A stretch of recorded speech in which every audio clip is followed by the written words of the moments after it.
All right. Good morning, Alabama companies, exporters, trade, and business experts. Welcome to today's webinar on online business development tools. We appreciate that you've taken some time to log on today and join us as we're going to look at some of the rapid adoption and growth of e-commerce solutions across the business world and what you can do about it. Now we're just waiting for the last registrants to sort of log on, so we're going to give it just a couple of seconds here. But in the meantime, that would be useful if we kind of introduce ourselves. I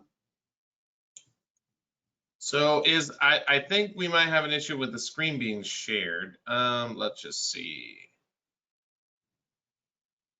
There we go. There we go. We got it. We got a screen. Awesome. So I'm Adrian. I'm head of business development at IBT Online, based not too far from the great state of Alabama in the neighboring Sunshine State of Florida.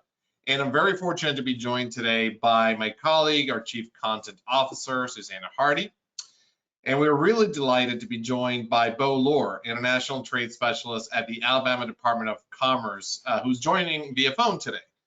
And as an international trade specialist, Beau helps Alabama companies research, strategize, and execute winning export strategies by leveraging, among other tools, grants available under the SBA's STEP program. So Susanna, Beau, thank you, and good morning to you. Thank you. Pleasure to be here. Great. So by means of an introduction, thought I would give everybody just a little bit of an overview of IBT Online.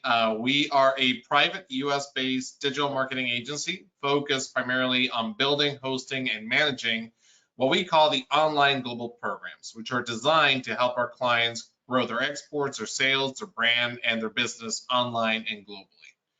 We're very proud to have been in business in the US for over 19 years, and in that time we've developed relationships with over 25 different state development agencies, including the wonderful Alabama Department of Commerce.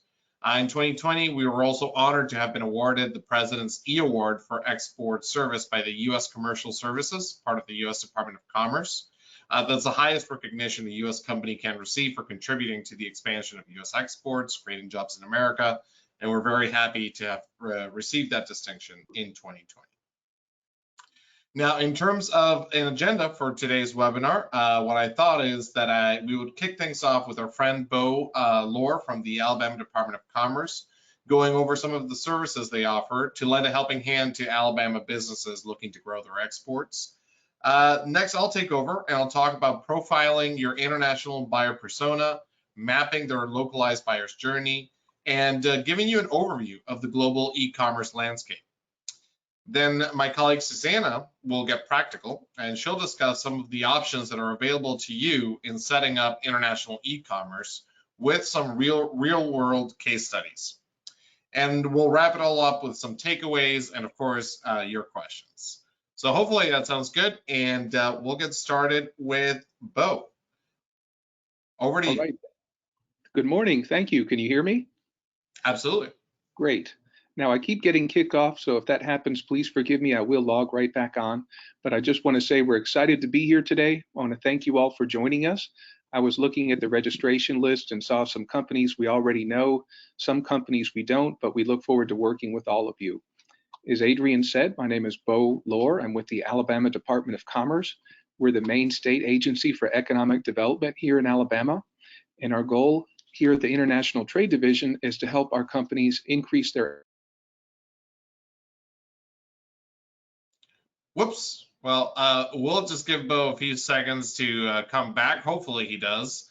But just to say that the Alabama Department of Commerce does a tremendous job in supporting exporters in the state in identifying markets to penetrate and helping companies design that export strategy, and then putting a lot of muscle behind the export strategy by connecting you with the right resources to help your business grow and thrive internationally as well as in the US. So let's just move on. Hopefully Beau can join us in a little bit, but What I will say is that, and here are some of the services again that are offered by the Alabama Department of Commerce. Anything from research to marketing solutions to helping you find agents and distributors in your foreign markets, navigating the trade regulations, which are extremely complex in today's world, and of course, supporting you in trade missions and shows that happen around the world. So Beau hopefully will be available with us towards the end. If you have any questions about the services that are offered by the Alabama Department of Commerce, I know that he and his team, Jeremy and Hilda, will be very happy to kind of lend a helping hand to those companies. Yes, Adrian. There you are. Hey, Beau. I'm back. I'll make it brief because I keep getting kicked off, but I just want to say that we do administer the STEP grant for Alabama exporters. And if any companies have questions, please feel free to reach out to me or my colleagues after the webinar. Perfect. Beau, thank you again so very much. And before we move on, I just wanted to launch a really quick poll, and this would be helpful for companies that maybe want to engage with Beau after today's webinar. But how many of you are already using the services offered by the Alabama Department of Commerce? So we'll just give you a few seconds to answer this, and hopefully some of you guys, oh yeah, we see quite a number of responses coming in. Great, very enthusiastic response. Thank you so much. And so, yeah, Beau will share this with you, and hopefully you'll be able to connect with some of the companies that are responding here that might need a helping hand. Great, thank you so much. We'll close the poll now. And Beau, are you still there? Maybe not. That's okay. So we're going to move on, and I'm going to talk to you guys about an important aspect of making your e-commerce website successful in foreign markets, which is understanding your international buyer persona and their localized journey, which may be very different from your US buyers. Now, to this effect, if you don't know what the words buyer persona and buyer's journey mean, let me tell you that in working with the Alabama Department of Commerce, IBT Online has developed the online global programs, which are designed specifically to help you, if you have no idea what we just said, in terms of a buyer persona and a buyer's journey. Now, these programs have been carefully designed and have shown measurable success in helping you get found, understood, and be easy to do business with in your global target markets by understanding and adapting to your international buyers and their journeys. And the goal of the programs is really quite simple. It's to create a export sales funnel and to drive top line revenue growth in terms of your exports or sales, and building trust of your brand and your business online in your target markets. Some of the benefits that are offered via the programs, of course, is saving you time. These are very robust programs. They're designed to save you time in reaching those new markets, in growing your traffic, engagement, and conversions on your website to generate revenue. And from a branding perspective, to build awareness, credibility, and trust into new markets that you may be trying to penetrate. And whether you're B2C or B2B, like 90% of our clients are, we support whatever route to market you guys have, whether it's distributor acquisition or supporting partners that are already in country, or a go direct strategy. We have solutions that we've developed for each of those, and can help you identify what the optimal mix of content is to really help your buyers pull the trigger and get in contact with you and engage with you and purchase from you. And of course, because of the STEP grants that are available via the Alabama Department of Commerce, that offsets the cost significantly, and makes this quite affordable and really quite cost-effective way to grow your business online. Now, you may be asking yourself, does this work? Well, to which we answer, don't take our word for it. We do have quite a bit of clients. We've served over 500 corporate clients across the United States and in the state of Alabama. And these are just some of the quotes of what they've said regarding the measurable ROI that they've gotten from having a localized web presence that adapts to the needs of your international buyers and provides content that is hyper relevant to their journeys. And the reason why localization works is that it builds trust with your buyers. And that's a key word from a branding perspective. And our online global programs really feature very robust 10-point roadmaps, as you see on your screen, inclusive of a comprehensive buyer persona profiling and buyer's journey mapping, and then identifying content and building content that builds trust in your top foreign markets, thus delivering measurable ROI. Now, to walk it back a little bit and talk about what is a buyer persona and what is the buyer's journey and how do we get to these results, let's just talk about what other companies do and what is considered best practice. So here's a case study. One important thing to note is how your international buyer persona can differ significantly from your US domestic buyer persona. On this slide, there are a few questions that you should ask yourself. Are there multiple buyer personas for my export market? Do they differ from one market to the next? And how do customers find me? What do they specifically care about? These are just some key questions to help you delineate and profile that buyer persona for your top export markets. L'Oreal, that's the case study that we have on the screen, is very frequently cited for how spot on they are with their international marketing. In the US, for example, which is what we see now, women are on the top floor. They're empowered, they're in charge, it's very diverse. But if we go to the next one and we see L'Oreal Mexico's website, we know that we have an office environment that's a bit more relaxed and that includes both men and women making decisions or perhaps collaborating.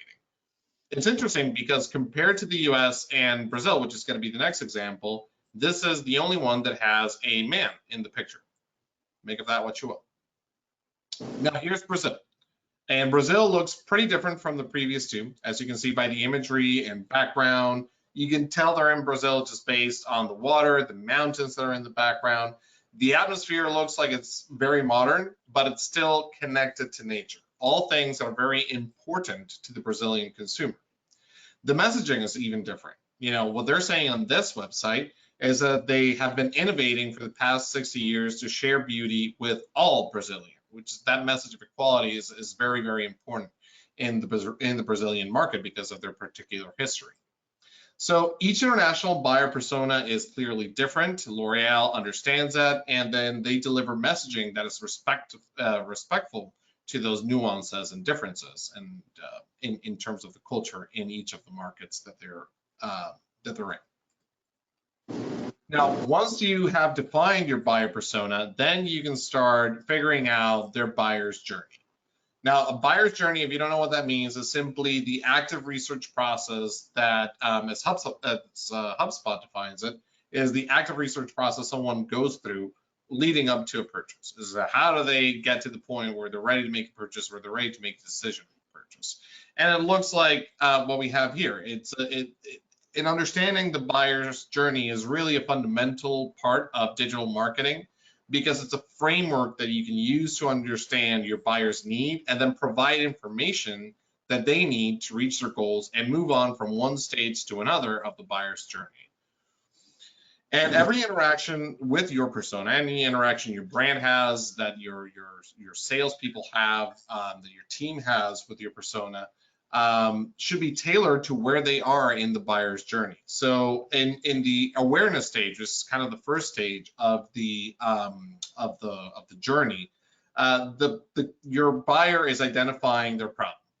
They're trying to define what is the problem that they have. Maybe they already know what the problem is, and they're researching options for that. And that leads to the consideration stage. And in the consideration stage, buyers are understanding what options are available to them to alleviate said problem. So this is when they're going out and they're Googling and they're trying to identify whether there's solutions out there that solve the particular problem that they have. And then finally, as they move on to the decision stage, then they're comparing their top choices. They've done the research, they've narrowed down the solutions to a handful of them, and they're ready to make a purchase. They're getting ready to make a purchase. So the information that you deliver to that buyer throughout those different awareness stages is naturally different. In the initial stage, you want to attract them. In the second stage, you want to engage with them. And the final stage, you want to delight them and make sure that they follow through to that conversion stage and that monetization stage, where you're getting ROI on the entire aspect of it. So just remember that because your buyer persona is going to be different in some markets or across different markets, in some markets, your buyer persona might be the owner, the president, the CEO of a business. In other markets, it might be the vice president or the director. In some market, your products and services may appeal to different industries. And so you got to take all of that into consideration when you start strategizing your marketing strategy for the different markets that you might want to try to penetrate. So that's when you need to localize your website and your social media. You want to take that into consideration to make sure that you are engaging with the local buyer persona in the way that is relevant to them. So in practice, what does this look like? Well, it looks a lot like real estate, honestly. Consider your websites to be digital real estate. So your US domestic website has its own communications policy surrounding it. It probably connects to different purchasing options or e-commerce options. And you're using SEO and social media to draw in your clients to it. Now, for your international clients and prospect, you need a similar environment, similar real estate in their market. So let's say you're targeting the French and the Brazilian markets. Well, those two markets will also need dedicated localized websites, each with its own search engine and social media marketing strategy that act as springboards for your communication. And if e-commerce is different in those environments, then you will also need to adapt to the local taste and the local preferences for e-commerce transactions. Of course, brand consistency is really important. So your French and your Brazilian website should look and feel similar to your US website, but they need to be localized, as we saw in the L'Oreal case study, for those markets. Your online communications can be effective in those markets if you localize and you personalize it to the local consumer's taste. So as a takeaway here, just make sure that you have localized websites first, then add your online marketing piece, and then add your e-commerce piece to that. So as websites act as real estate with clear goals, buyer journey mapping, and metrics, that and other essentials are what we'll be talking about through the rest of this presentation. So one reason why localized websites work, and you may be honest asking yourself, why do I need this? Even in English-speaking countries, why would I need this if I already have an English language website? Well, the reason why you need localized websites, it's because of how search engines work. Search engines are customer-centric. And what that means essentially is that they deliver results that the search engine believes are hyper-relevant to the searcher. So here's an example of how country-specific Google's results are relevant to each specific user. Susanna and I both have pets, as you may have seen Gracie jumping around in the background, who love interrupting webinars by throwing things off shelves and barking in some occasions. Susanna's in the UK, I'm here in Florida, but we both decided to search for a way to keep our furriest family members busy while we're working, and we Googled squeakless dog toys. Logically, Google provided results that were relevant to Susanna and to I differently.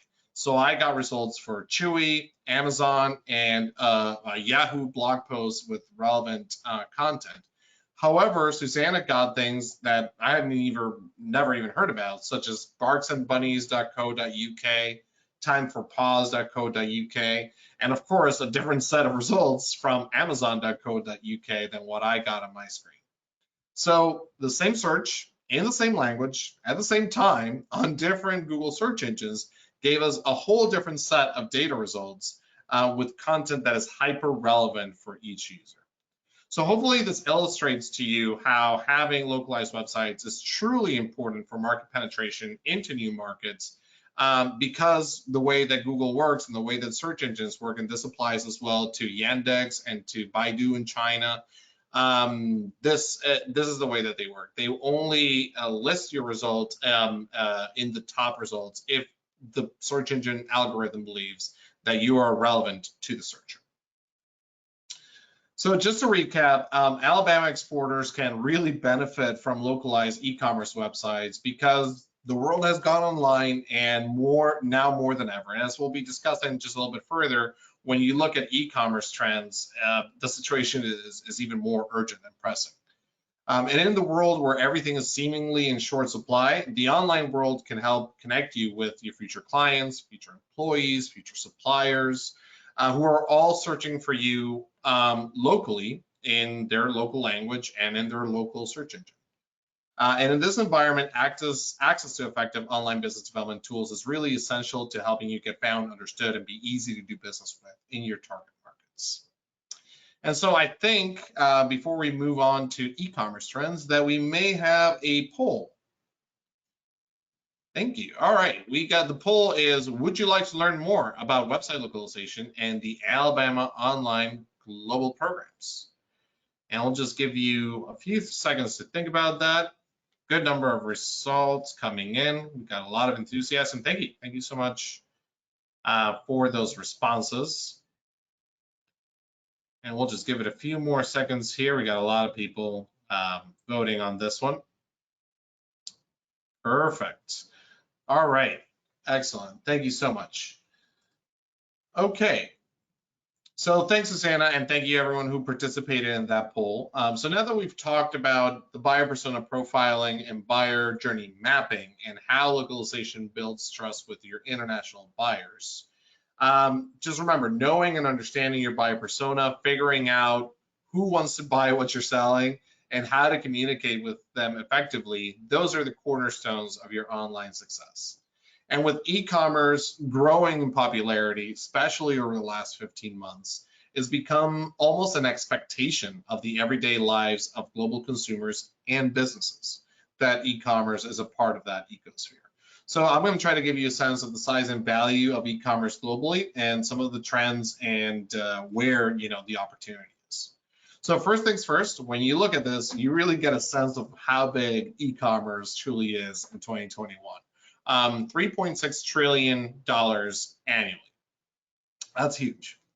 And out of a total population of about 7.5 billion people that inhabit this green and blue planet we share, 4.5 billion of them are online, increasing, and 3.4 billion of them are shopping online. That means 45% of the world population is engaging in e-commerce. And that trend is only moving in one direction, which is in a positive direction. And just in the last year, Amazon stock has jumped more than 60% because of the adoption of e-commerce. And according to the U.S. Department of Commerce, just in the United States in 2020 alone, e-commerce sales jumped 44%, ballooning to quite almost $900 billion, as you see on your screen there. That's the size of the economy of a lot of countries, or a lot of countries would even want to have that size of the economy. So the number is truly staggering. Not only that, but on another platform that we're going to talk about a little bit later, Shopify, they shared their gross merchandise volume, which is a good measure of consumers' total spending through the entire network of e-commerce stores that use Shopify. And that rose 119% year on year to over $30.1 billion. So this is an absolute global phenomenon. In the last slide, you guys already saw that China, United States are huge e-commerce markets worth about 1.4 trillion in China's case and 900 billion respectively in the US's case. Do keep in mind as well that Europe is also quite large, especially when you take the whole region into consideration. It's almost the same size as the US. And some economies in Europe, namely Italy, Spain, Turkey, showed some of the largest increases in adoption of e-commerce in the past year because of the lockdowns, and it was more prolonged there than it was here in the US, and that drove that trend. So here's a snapshot of e-commerce adoption worldwide. 76% of internet users say they bought something online in the last month. That's huge. And what I find really truly interesting in this graph is that countries that have a greater penetration of e-commerce than the US, they're not even the top 10 B2C global e-commerce numbers. Countries like Indonesia, Thailand, the Philippines, Poland, Ireland, these are companies that engage in e-commerce even more meaningfully than us Americans do. And e-commerce is being adopted worldwide, not just in the main markets, and it's projected to grow even more. So definitely something to keep into consideration. If any of these countries are part of your export strategy, then e-commerce should definitely be a consideration for you in terms of engaging with buyers in those markets. And just one more note about the global e-commerce landscape that is sometimes forgotten is that e-commerce is for B2B as well. And not just by a little bit, by a lot. Total e-commerce is estimated at about $25.5 trillion in 2020. I'll let that sink in. $25.5 trillion in global e-commerce. B2C was about $3.67 trillion. B2B was closer to $22 trillion worth of volume in terms of B2B sales. That's 6 times the amount that was spent by consumers.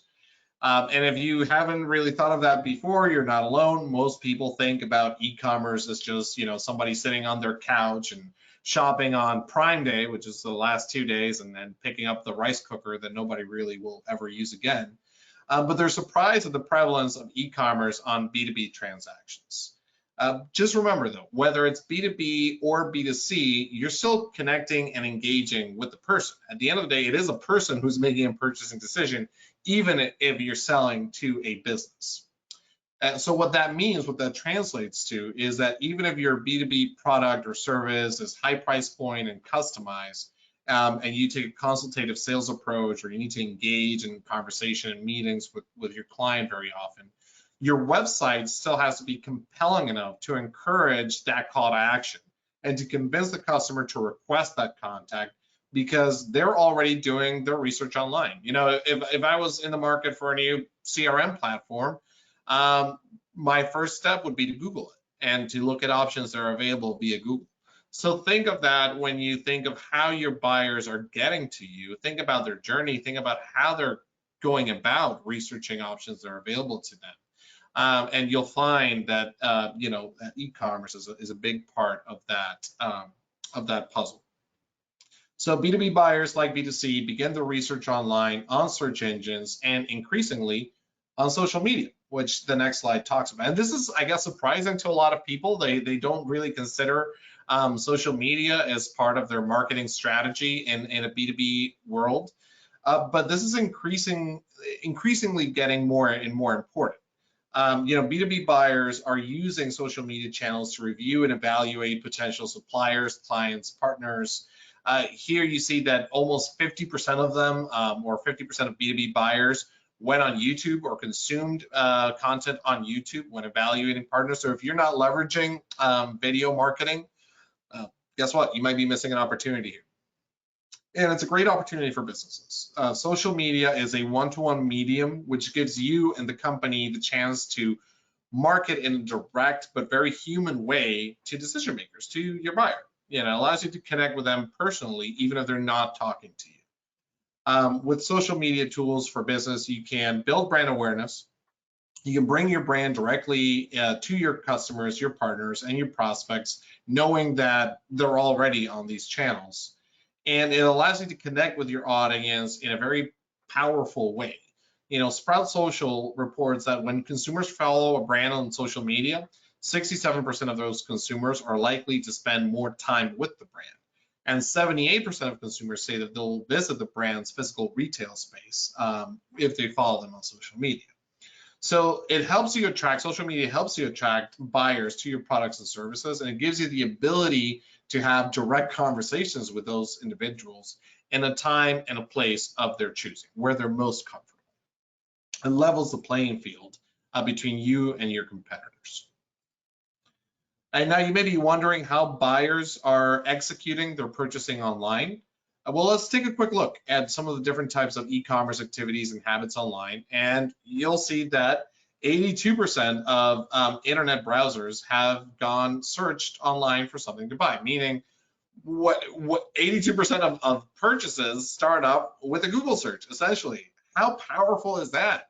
And so if your SEO strategy isn't on point, if you're not capitalizing on the fact that 82% of all purchasing starts happening on a search engine, then you're missing something quite important. And just as well, 55% of all consumers have bought something via a mobile device, which is why having a website or an e-commerce site that is responsive and mobile friendly is so important to really capture that return on investment on your website and your e-commerce platforms. And something that's not really included on this slide, but I think it's important that we talk about, is that 57% of consumers have purchased goods from another country. If any of you listening have ever used, what's it called, wish.com, and you bought, a t-shirt from China, size L, and then it arrives and it's a size S. Well, I think we've all done that, perhaps, but that's definitely a growing trend. Increasingly, despite the political or trade environment, the barriers online are a bit more nebulous, and people are more prone to buy overseas. And as long as you have a social media presence, a web presence that makes people trust you and makes people want to buy from you. So that's why the local user experience on your website and your storefront needs to be a priority, regardless of what platform you're using. So hopefully the last few slides have shown you how relevant e-commerce is in both B2C and B2B. But if you're still not convinced, here's some statistics of how this has changed over the last 15 months. What you have on your screen is the rate of adoption of e-commerce, and it's gone parabolic. You can see that the trend line in the first quarter and into the second quarter of 2020 just went pretty much vertical in most major markets. But it's even higher in emerging markets, as we talked about before, in Italy and Turkey, countries that hadn't embraced it as much. They jumped forward about 5 years, just based on how quickly people had to adapt to the new environment and had to use e-commerce tools to get that. And in the second graph that we should see now, let's see. Yep. This one just shows you the rate of acceleration of e-commerce in the US when the pandemic hit. Year over year, 44% growth. But it also shows you how it supported sort of brick and mortar throughout this whole thing. So even though stores were closed, retail sales jumped 7% year over year between 2019 and 2020. A big thank you to that is the fact that a lot of retail businesses, a lot of brick and mortar businesses embraced e-commerce and thus were able, in a very challenging environment, to keep growing and keep thriving. So e-commerce is definitely not just it's a resiliency strategy, if you want to think about it in those terms, a business resiliency strategy, aside from being a marketing channel. And a lot of these trends and a lot of these behaviors are here to stay, even though, things are reopening, we're getting back to in-person events and meetings, and hopefully we all continue to embrace that. But a lot of those behaviors are just here to stay. I know that I personally learned to do my grocery shopping online and have it delivered to my door every Friday afternoon. And that's so much more convenient than just going to the grocery store. I get those hours back in my life. So like me, I'm sure that you have also adopted some changes in your life in terms of over the last 15 months in terms of e-commerce. And a lot of that is probably going to stay and to continue to grow. So let's embrace that and use that to our advantage in business. So now I'd like to hand it over to my colleague, Susanna. I've talked enough.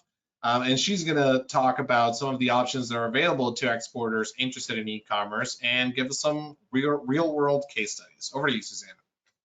Adrian, thank you so much. And it's a real pleasure to be here with you today, and always great to talk to Alabama companies.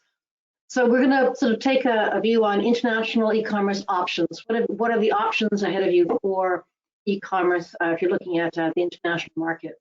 And I guess I just want to sort of, set the scenes again. Adrian had mentioned some of those big ballpark numbers about global internet use and how prevalent now e-commerce is across the globe. Worth just remembering some of the numbers here in terms of the top lines. So 4.7 billion people are online. They're spending an average of 7 hours a day online, very mobile enabled. And out of those 4.7, roughly 3.5 billion are using online e-commerce, as both B2B and B2C. So really, it is the way. And as I think Adrian pointed out, this is such a global phenomenon. It's a tremendous way of linking to all of your international markets, your prospective buyers, no matter pretty well where they are. So what are the strategies that you have? Basically, there are three. You can either, once you say, okay, I'm going to target that market, and you identify the market that you want to the market you want to explore the most, your top target market, then build yourself some localized presence, a localized website, in order to gain the trust and to have to be found and to be understood locally, and then to have the trust that's so needed for that buyer journey, as Adrian was explaining earlier. So that your localized website, your localized communication does that. Then after that, you've got three choices. Either you link directly to, you link directly to someone who is e-commerce enabled, and that can be an online marketplace, either a generalist, a specialist, or one of your in-market distributors. Or else you keep total control and you say, we're going to build our own e-commerce platforms and roll them out country after country. Or else you sort of layer it and have a combination of both your own e-commerce and connecting to marketplaces. What does this mean? How can we show you some examples? So I've selected a couple of Alabama companies. In fact, this first one, Sepco, have a huge range of products, just vast numbers of SKUs. Many of them also have to be sort of slightly customized. It's very hard for them, therefore, to have a full online site for them. So what's really important for them is to have these links at the top, and in this case, their Spanish website, where you're looking for get a quote and consult an expert immediately. Now, that's not full e-commerce enabled. It's a get a quote. But once you have that, then you're looking to lead and push things into the local distributor. So that's really the lead generation for local distributors to do the fulfillment side and the buying side. Just another quick Alabama example as well as Von Corp. Similarly, having, in this case, both of them had, I'm taking both their examples for Mexico. Again, not having a direct e-commerce enablement on there, but really pushing leads to their in-market distributors who then have themselves an e-commerce enablement. And the third Alabama example I just wanted to show you is in vivo. Here, not Mexico, but Japan, developing a Japanese website, which had slightly more e-commerce enablement because their US website is more e-commerce enabled. So you were able to show some prices and so on, and show the add to cart part. But again, much of it fulfilled by the local, it's generating leads and sales for the local in-market distributors in those markets. So those are sort of, some Alabama examples of this, not perhaps having the full e-commerce enablement on your website directly, but using your website to generate leads for the e-commerce and letting someone else do the end fulfillment of that e-commerce.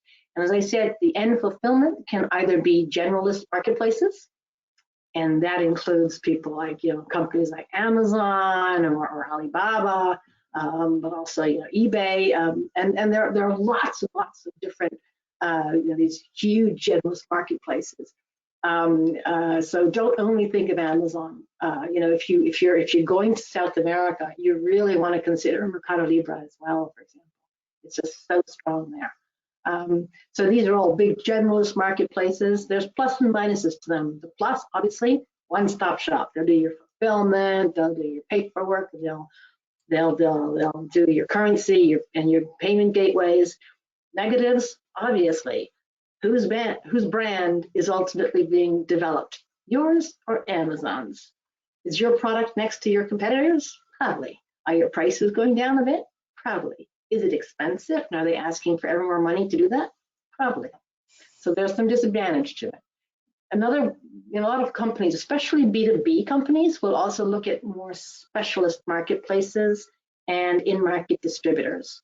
Specialist marketplaces are typically sector orientated. In this case, parts-based, for example, which is for the airline and aeronautics industry, but there's lots of different kinds for the electronics, for the semiconductor industry. So there'll be different specialist marketplaces. A specialist marketplace we would also consider to be an in-market distributor. And those, again, can be more generalist or very, very focused, depending on what your business model is. There are plus and minuses to these ones as well. The plus is that they're more specialized, more focused, especially the specialist marketplaces where you really are sector specific. They can have cost attributed to them. You're not always in charge of marketing, and you might also not be in agreement with the marketing. There can be parallel sales and pricing issues, and some of them ask for quite hefty percentages and marketing contributions. So watch the hidden costs in this as well, as a choice. And I just wanted to sort of show you, the kind of the vast array of regional marketplaces. Again, so for the USA, obviously, we have dominated the Amazon, eBay, Walmart, Target. But by the time you're getting down to number 8, Rakuten is Japanese. These are global players. It's interesting how quickly you get on to European to international ones. That's the US, which is actually the most concentrated. If we go very quickly at some of the other ones, for South America, Mercado Libre, is regional, and then you get the big global ones: Amazon, AliExpress, and so on. So again, there's lots of different ones. And if you're looking for individual markets, you might want to consider, if you say, I really want to focus on Europe, for example, then you might want to say, okay, maybe Zalando, maybe Cdiscount, maybe Fnac is a better platform for me. Even in Southeast Asia, you can have real choices. You don't have to go to the Alibabas of the world. You could say, okay, Shopee, Lazada, for example, has a huge following. You don't only have to go to the big China one. But of course, China is a very specific one and is dominated also by the Chinese Taobao, JD.com, Tmall, etc. So just to say, and the regional ones, pick your regional marketplace, the one that suits you best for that first choice. So the first choice is having a localized website and relying on a regionally focused marketplace. And that's either a big global player in the region, or it's your in-market distributor or specialized marketplace. So again, localized website plus an enablement for the e-commerce part through a specialized marketplace. The second choice really is having your own e-commerce website. Now this has the satisfaction of giving you total control. You can really control your pricing, your marketing, your brand, and it's that does give a lot of reassurance to a lot of business owners. You know exactly how much you're going to be paying on marketing. There's no hidden costs there. There's no you're not going to be up against your competitors on the general marketplaces. And typically, once you've built out a strong e-commerce in your domestic market, for example, if you're an Alabama company with a strong e-commerce existence already in the US, it's not that hard to transfer it to other markets and to lineate it according to the different markets. Most platforms allow you to do that. And as I said, the big thing is you can control and have visibility on the costs, on returns, and your brand. For companies where brand is absolutely key, then that's probably the most tempting to go through. And in this case, I've given you the example of Hartro, where a U.S. company, and actually based in Virginia, not in Alabama, but and we're developing UK, German, French e-commerce websites for them. One of the keys, as I said, is about brand, is to make sure that you have brand consistency throughout all the different markets. So yes, you're going to be adjusting things a little bit for a local environment and your buyer persona, your local buyer persona. And that's not just about language. It can be about imagery, it can be about taglines and so on. But there has to be a continuation of the big brand trends in all the websites, so that someone looking at them all say, yes, that is the same company. That is, particularly as businesses and consumers like to check things out.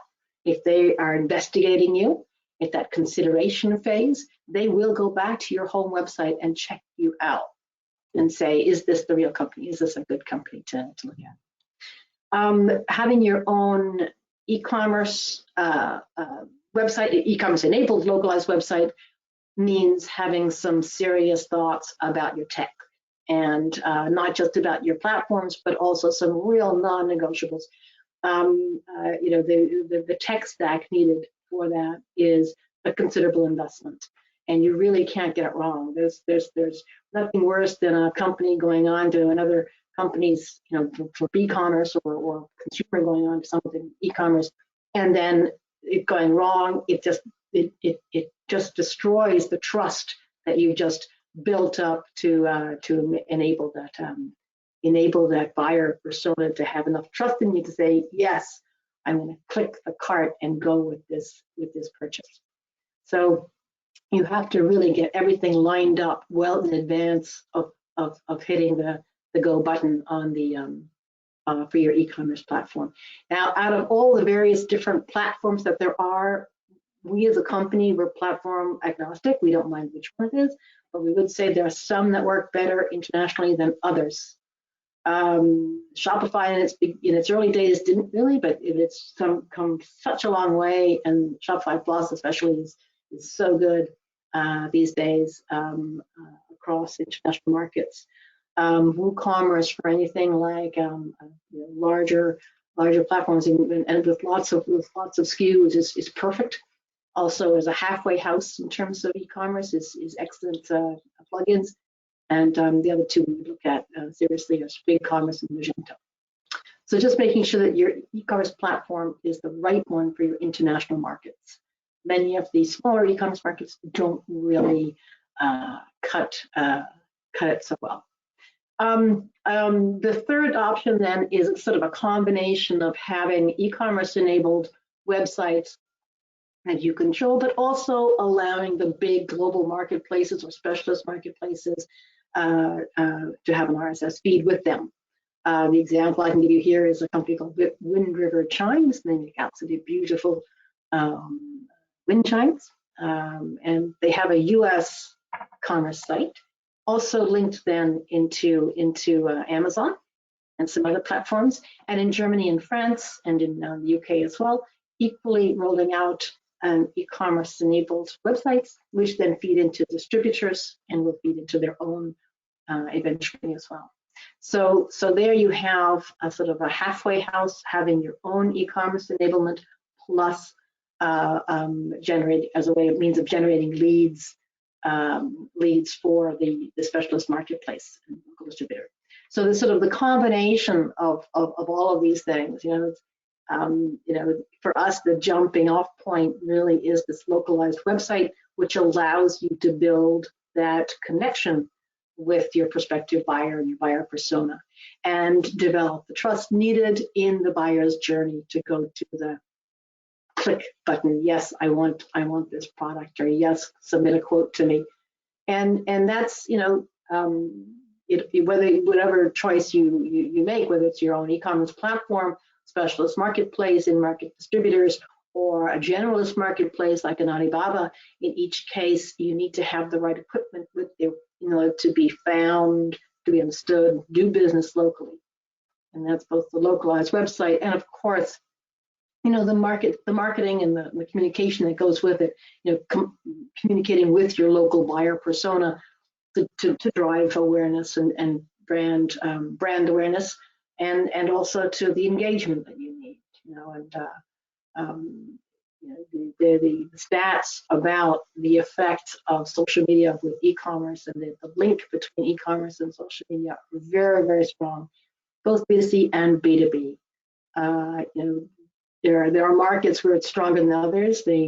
Some of the mobile first, like the Latin American markets, but also Southeast Asian markets, even stronger correlation between social media and e-commerce than in the States, for example. For that. So in summary, then, as we leave a little bit of time for some questions and takeaways. In summary, then, for us, it's really key to have the right local business development tools for your e-com, for international e-commerce.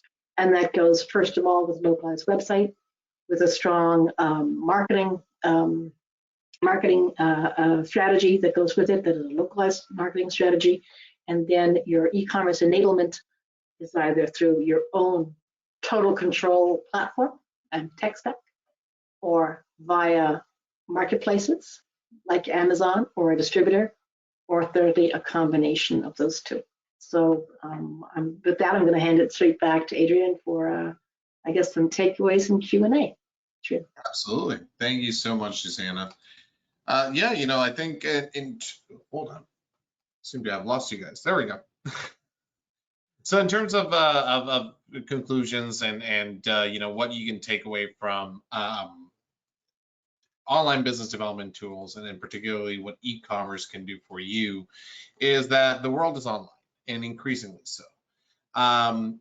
As we talked about before, your clients, your prospects, your future employees, your suppliers, they're all online.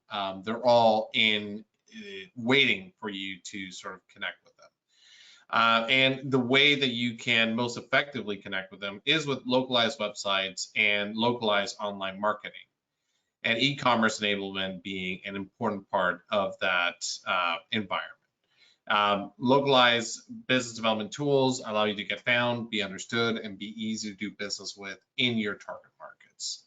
And to this sense, the Alabama Department of Commerce and IBT Online have developed those online global programs that we talked about before.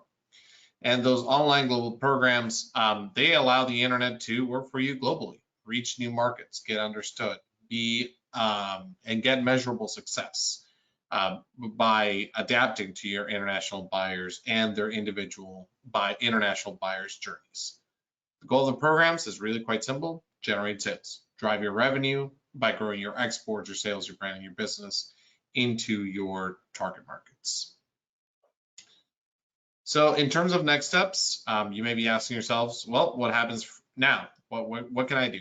Well, know your international buyer persona. Start thinking about how your international buyers are different from your US domestic buyers, what makes them different, and how can you provide relevant content that helps those buyers along the buyer's journey. Map that journey, understand that journey, understand what do they need in the awareness stage, when do they become aware of their problem, and how can you provide information that helps them consider your solution as part of their research. And then finally, when they get to the decision stage, what value can you add to make them sway in your favor? So think about that buyer's journey for your international clients, and then leverage online business development tools, localized websites, the different e-commerce solutions that Susanna talked about, and international online marketing, and how combinations of those things can help you connect with the right customer at the right time. And the Alabama Online Global Programs could potentially have a lot of solutions for you in that space. So if you believe that the online global programs are right for you, then we certainly welcome you to get in touch with us. As a matter of fact, I think we might have a final poll here, Susanna, don't we? Perfect. Absolutely. All right. Would you like to learn more about the e-commerce solutions that are offered via the Alabama Online Global Programs? We do have programs specifically to developing e-commerce solutions for Alabama companies, and we're happy to share with you some of the experiences that we've had leveraging those for other clients, and as well to understand your particular needs and requirements to deliver that for your organization. Great responses. Thank you so much for those. So I guess the last thing that we'll do here is take some questions.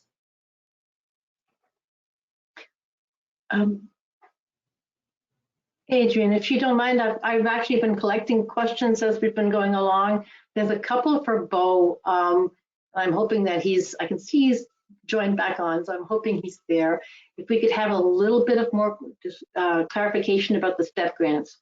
There's two questions in it right now, which is, what is the eligibility for the STEP grants? Are the STEP grants eligible? And the second one is, are the STEP grants eligible for all three: website, localization, e-commerce, and marketing? I don't know if Beau's there. Yes. Can you hear me, Susanna? Yes, I can. Good to hear you, Beau. Okay. To answer the question, yes, those areas are eligible for STEP grant reimbursement. We have, let's see, website translation, search engine optimization, website localization, and then e-commerce, which we've been talking about today. And to qualify, a company basically needs to be small or medium-sized according to the SBA's definition. And generally that means companies with 500 employees or less, but it does depend on the industry. So anyone who's interested is welcome to contact me, and I can send the link where they can go and qualify themselves, because it's a determination that the company itself would make. It might ask pretty detailed questions that I wouldn't know the answer to, such as revenue or other means of calculating that. So generally it's 500 employees or less, but we would need to check. And we do offer reimbursement for everything that's, well, e-commerce and the other things that I've mentioned today. Thank you, Beau. I have two other questions that have also just now come in. One is, when is the application for it? And the second is, I've used the STEP grants before. Can I use them a second time? Sure. And to answer the first question, please apply as soon as possible. We have grant funding here. We want it to go to our companies. We want to put it to good use, and it is for a limited time. We have grant funding for a fiscal year. Our current fiscal year ends in September, the end of September 2021. So the sooner you contact us, the better. And if you have applied for grant funding before, you're eligible again. We would have to look and see what you've done already and what year that was. But again, it's sort of on a case-by-case basis, but you can't just use it one time. It depends on what activities you're doing and things like that. But again, please contact us and we'll be happy to assist you and work with you. Thank you, Beau. The question here, perhaps Andrew, if you could answer this, is if I have a localized website first, can I then make it into an e-commerce website later on? Adrian? Absolutely. That's a very common request that we get from our clients. They have localized websites already, but they're not e-commerce enabled. And they would like to have it enabled for some markets. And that's absolutely something that we can do. And as a matter of fact, a lot of companies follow that journey. They build the localized website first, just as a business development website. And then once they have a little bit more experience in the market and they're looking at the ROI from the business development website, then they choose to add in the e-commerce piece in a second stage. And that's absolutely something that we can accommodate. Okay. There's a question here about payment gateways as well, which just perhaps I'll answer, which is just how do the different payment gateways work across different markets? Do you have any advice there? I would say please use it as simple as possible. Payment gateways are always the big bugbear of any international e-commerce site, that and the shipping side. So please, start right from the start, knowing exactly what you want to do on the payment gateways. Know that Shopify Plus has some very, very good plugins which give you real-time Forex, real-time currency exchange, which is very useful. Mm-hmm. Perhaps a last question as well. This is yes, you will be getting a recording of this webinar in your inbox in 2 days' time. So that was one question, and the other question is, do I contact Beau or Adrian first? Either or. Yeah, we work very closely with the Alabama Department of Commerce, with Beau and with his colleagues, Jeremy Hilda as well. And for the most part, whoever you're more comfortable contacting first, please go ahead and do it. If you've never used STEP grants before, perhaps a better place to start is with Beau. And if you are curious to learn more about the programs and about e-commerce, localized websites before you inquire about grants, you're welcome to start with me. at the end of the day, you know, all roads sort of lead to the same place. Wouldn't you agree, Beau? Yes, yeah, that's well put. Contact either one of us and we can work with you. Okay, thank you. Just I got 30 seconds left before my hour is up. Just one last question as well, Beau, is how long does it take to get the STEP grant going? I have a deadline end August. Okay, again, it's on a case-by-case basis, but if you're ready to complete the application, which it takes a minute, but as soon as we get the application and know that you're qualified as a company, we're set to go. And Okay. that's basically it. Just need to touch base with you, look at what event or what activity you want to apply for, and then we're set to go. Okay. And I guess adding on to that, we could say that it takes us typically between 3 to 4 months for an e-commerce website to build out e-commerce websites. If it's a localized website, we do it in 3 months or under. If it's an e-commerce enablement, we add an extra few weeks for the testing side. We've spent an hour.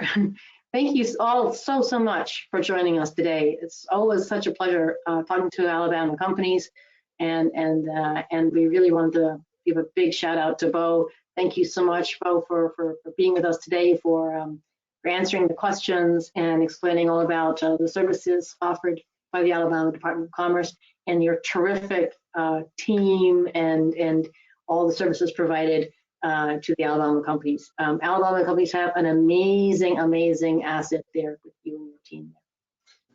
Adrian, thank you so much for presenting and doing all this hard work. Thank you for explaining it all so well. I think our hour is up, so we'll see you all online or offline soon. Adrian, I don't know when you're next planning your trip up to Alabama. I guess you can go and visit some companies pretty soon. Exciting. Fingers crossed. All right, everyone. Thank you for joining us today. Happy exporting, and we'll connect with you soon. Take care now. All right. Thank you. Thank you, Susanna. Thank you, everyone. Thanks. Bye-bye.